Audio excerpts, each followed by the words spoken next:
In this video, we are going to formalize the definition of a limit. In the past couple sections, we were looking at limits from a graphing perspective. We were looking at a graph to determine what was happening as we closed in on a particular point. And then we also started to look at algebra. We talked about certain times when we could either plug the value, the x value in that we were trying to analyze near, we could plug that into the function directly, or we could use different algebra techniques to change the limit so that we could analyze it. Here we're going to have put together a formal definition that can be used when we have functions that are like this or like this, whose graph is complicated. And even if we look at them in Desmos, it's hard to tell what's happening right near a particular number because there's a lot of change happening in the graph. It's difficult to zoom in close enough for us to see what's exactly happening. Also, some of you had asked questions about what does it mean to be very close to a number or closer and closer to the limit. Those terms are vague, right? We want to be more precise about what we mean. How close are we talking about when we're trying to get really, really close to a particular number? Let's start by looking at kind of a simple example, much more simple than the two up here. Just a linear function, 2x minus 1. We know that that's going to be a straight line. And because it's a straight line and there aren't any restrictions in what we can plug in for x, we don't have any holes in the graph or asymptotes or anything like that, we can use the direct substitution model. And if we want to know what the limit is as x approaches 4, we can just plug 4 into this, right? We can just say, all right, 2 times 4 minus 1, and we get 7 as the limit. The question, though, is if I want to get really, really close to 7, I don't necessarily want the limit to be right at 7. Maybe I want to get just in the neighborhood of 7 for that limit. What are the x values that I can plug in to make sure that my y values stay within a certain neighborhood of that number 7? Here in the picture, I'm saying, all right, I'm okay with a little bit of error tolerance around 7. I'm willing to go 2 in either direction of 7 and accept any output values that are, let's say, within 2 units of 7. What are the x values that would correspond to those y values? The math that's over here on the right-hand side is just working backwards, right? It's saying, okay, if my output value is, let's say, 5, then what was the x value that led to that? Well, x would be 3, right? And then similarly, if my y value is 9, what is the x value that led to that? Well, that would be that x was equal to 5. So it kind of makes sense that we're getting these input values of 5, which leads to the 9, and 3, which leads to the 5. The thing about this particular example that's maybe a little bit simplistic is that what ends up happening is that the neighborhood around the number 4 is symmetric, right? I'm going exactly 1 unit to the left and exactly 1 unit to the right. And then the y values is also symmetric. I'm going exactly 2 units above and 2 units below. That's not always going to be the case, and we'll see that in a future example here where we don't have a straight line, and so the neighborhoods around the x values are not exactly identical. The terminology that we're going to use, though, are Greek letters delta and epsilon. And so this area here between 7 and 9, that's going to be epsilon, and so is this. And then this area here between 3 and 4, that's going to be delta. Oops, that doesn't look like a delta. And then same thing here, this area here is going to be a delta as well. right? So we're always going the limit plus epsilon, the limit minus epsilon, and then x plus delta, x minus delta. Here's the more precise definition. The limit is this value here. And you can see that I'm adding some small neighborhood epsilon to get sort of the maximum point of tolerance. And then I'm also subtracting some small number epsilon to get the minimum value of tolerance. And those we're going to look backwards and say, okay, well, what were the x values that led to that? C is where we're approaching the limit as x approaches C. That's right here. And we're going to look at neighborhoods to the left and the right, C plus delta, C minus delta, that lead to these output values here. We use absolute values because that denotes a distance. So when we talk about the absolute value, let's say of, hang on, let me get rid of all this. The absolute value between the function and the limit, it's the distance between the y value and L, and we want that to be within a certain neighborhood. And then similar, the distance between x and c, the distance between some x value that we plug in and c where we're approaching the limit, we want that to be within a certain neighborhood. We're going to call that delta.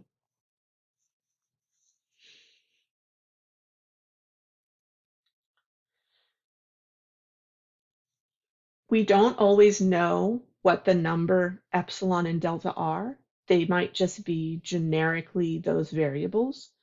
But this slide is showing you what's happening as we're closing in closer and closer to a limit, allowing the tolerance in our error to get smaller and smaller. In this first example, we're saying, all right, the limit is some value, and I'm going to allow myself to go 1/10 in each direction, 1/10 above and 1/10 below. And so the y values that I have are going to go backwards, work backwards to some particular x values, right?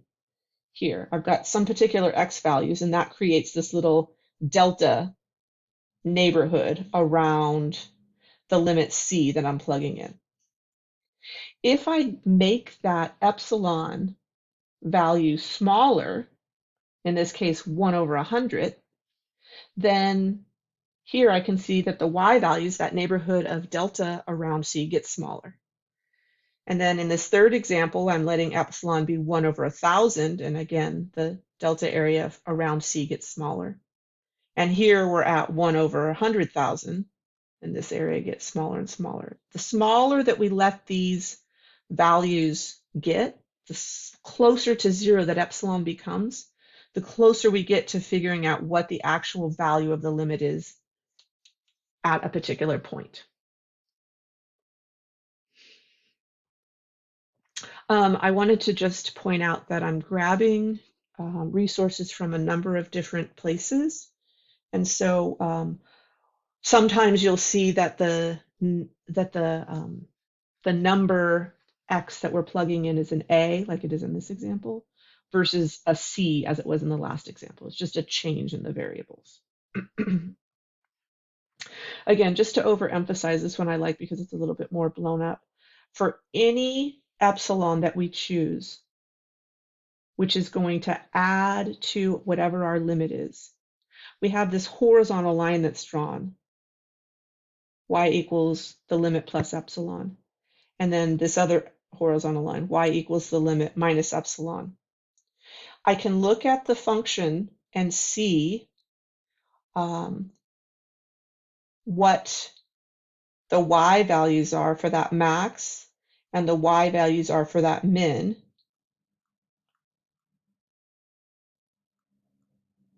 But because I need delta to be the same on either side of, in this case, A, I have to go with the smaller value. I want delta to be a single number. Let's say it's 0.1.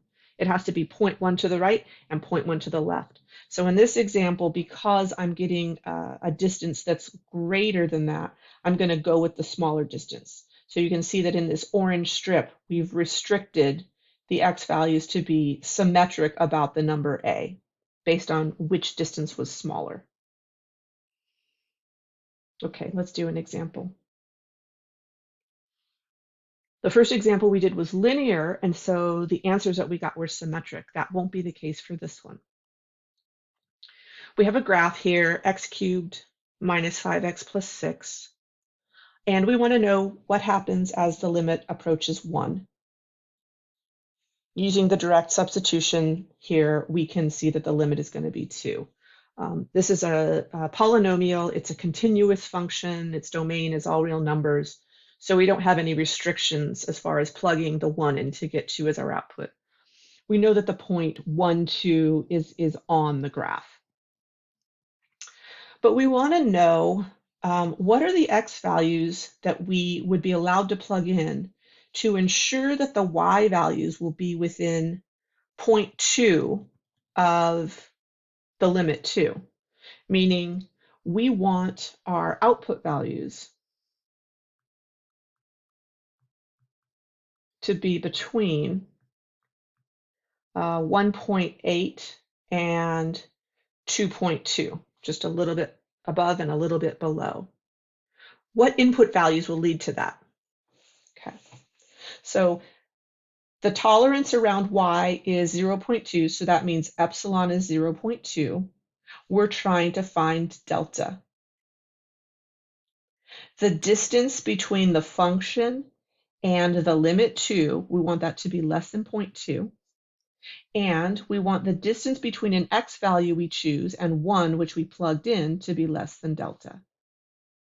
Okay, so looking at the math down here, I'm saying, okay, I want the distance between the function and the limit to be less than 0.2. That's what that first thing is saying. Okay. In the second line, we are just changing that absolute value into two equations, putting them together. We're using the fact that if the absolute value of some number is less than 0.2, that means that a is sandwiched between 0.2 and negative 0.2. So we're just using that absolute value fact. And then for the third line, we just added 2, and we got, as I kind of had mentioned up here, the output values of somewhere between 1.8 and 2.2, right? Okay, continue. So the output values are going to be between the lines y equals 1.8 and y equals 2.2.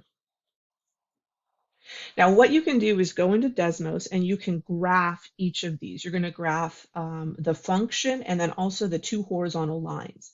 And when you do that, you can take the cursor and you can hover over the intersection points. The intersection points are going to be here, and then it'll give you what the corresponding x values are, right? Because we're trying to work backwards from output values to figure out what the input values were. So just kind of rounding those numbers to be closer to 1, we see that, okay, so 1 was where we were looking at the limit. The one above, the x value above, was 1.12. Actually, let me draw these so they make sense here on the graph. 1 is here, this value here is 1.12, and this value over here is 0.92. I'm talking about this and this, right? So this distance is 0.12, but this distance is 0.08. So because we need the neighborhood to be symmetric on either side of 1, we're going to go with the smaller value of 0.8. So that's how we get that delta is equal to 0.8. And then writing this more formally, we say that if we grab any number that is within 0.8 of 1, then our output values will be within 0.2 of the limit 2, of the number 2. Here's another example that is more generic, where we're not going to have actual numbers for epsilon and delta. We're just going to talk about them theoretically. We know that epsilon is always going to be a positive number, something really, really small. And we want to know what's the value of delta that we would have this neighborhood around 3, that when we plug these x values in, we're going to have our y values be within this range of 7 minus epsilon and 7 plus epsilon. By doing this with variables, it allows me at a later point in time to determine what error tolerance I'm willing to accept, whether that's a tenth, a hundredth, a thousandth, etc. So I know that the distance between x and 3 has to be less than delta, and that will lead to the distance between the function and 7 being less than epsilon. All right, so looking at this line here, here's our function. This is the distance between the function and the limit. Just changing this mathematically, we're taking the -5 and the -7, combining them. We just say, okay, those are equal. Then we can factor a 4 out. And because 4 is a positive number, it can actually come outside of the absolute value symbol, right? So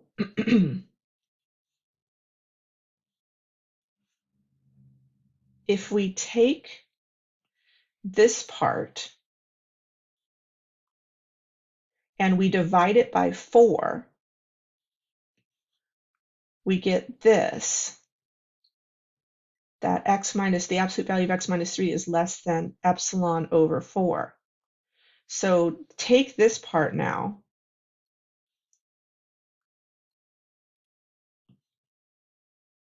and relate it back here. That's showing us that delta can be equal to epsilon over 4. Again, we don't know what epsilon is, but if this tells me that if I chose epsilon to be, let's say, 1 over 100, that means that delta would need to be 1 over 400. Right? Yeah. So once we figure out what that delta value is going to be, we write it formally in a proof. That's what this bottom part is. All right. So if we choose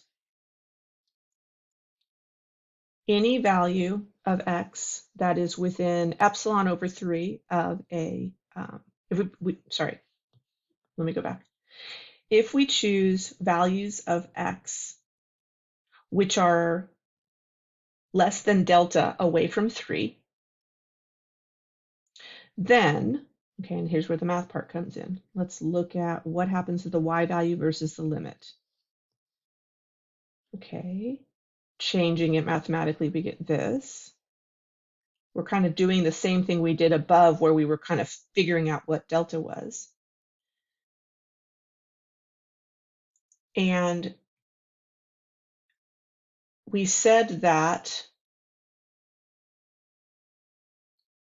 I'm not losing my eraser, because 4 times this, I'm taking this and I'm exchanging it for this, right? Instead of putting x minus 3, the absolute value, we're putting delta, and we can say it's less than. Then, taking what we allowed delta to be up here, plugging that in here, we get that that distance is less than epsilon, which is the case up here on the graph.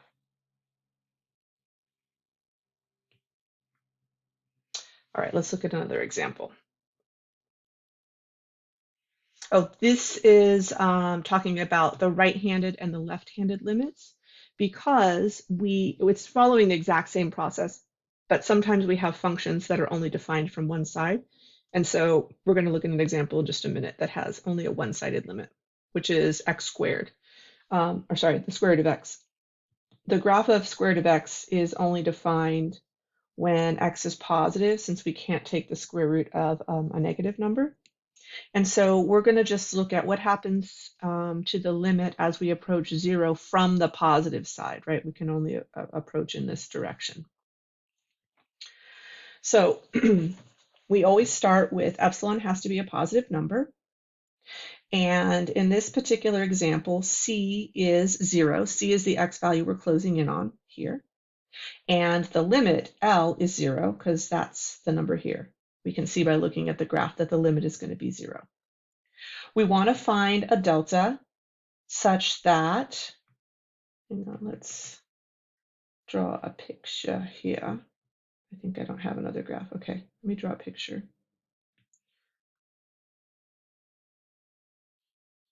So here's our function. And let's pick L to be here and C to be here.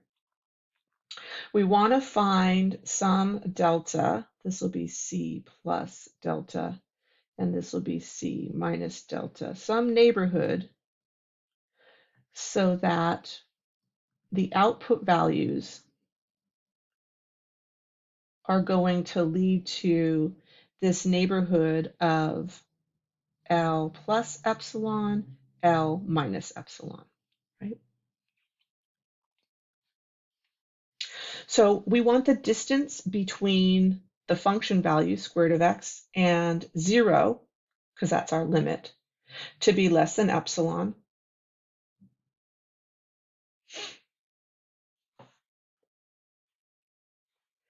If I change this to the absolute value of the square root of x, that's always a positive function, so I can just rewrite it as the square root of x.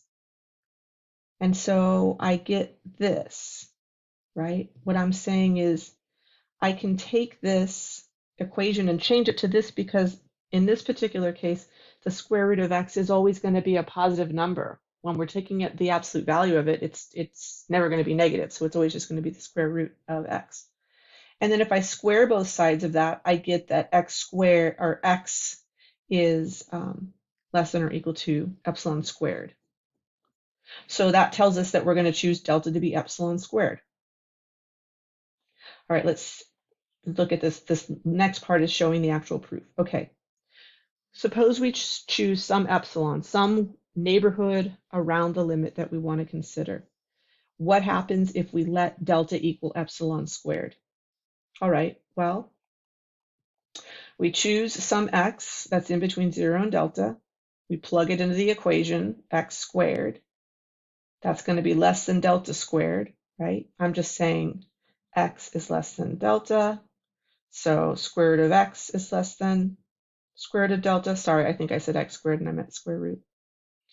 And then taking what we know, what we're selecting delta to be, we're going to substitute that in right here, and we get that the square root of x is less than epsilon squared, which is just epsilon. So the distance between the function and 0 is less than epsilon. And then this proves what the limit is, which is what we kind of already knew from the graph, but we're just more formally proving it. All right, we will talk about more examples in class. I know that the first time you see this, it's kind of confusing, but we will do a handful of examples in class. Thanks for watching and have a great day.